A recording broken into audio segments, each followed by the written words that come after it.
Just wanted to go over a couple things with you on ED 131. By now, you should have gone through all the information in the Getting Started module. Course announcements is where I will post things related to the class, and then also I will use Remind, and I'll talk to you about that in just a second. So you should have gone through all this information. Here also are times that you can quickly get in touch with me during my campus office hours. They are listed here. We can talk by phone, email, have virtual appointments, or you can visit me on campus. So make sure you read through that. Okay, so each week I will have resources listed and assignments listed.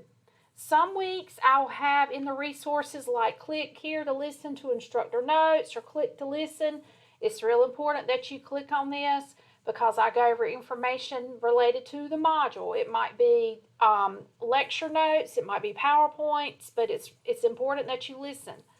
Also, too, for each week or each module, I'll have what chapters you should be listening to, or reading in your textbook, and then also resources that you need to click on and look at, and then your assignments.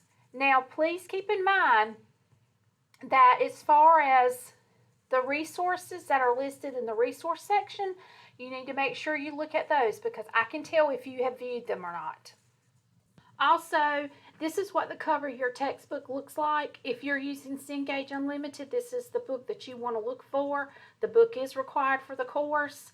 Also, all you need is access to the ebook. If you log on to Cengage Unlimited and they're asking you for access code, you do not need that as long as you have access to the ebook. That's what's important. Thanks.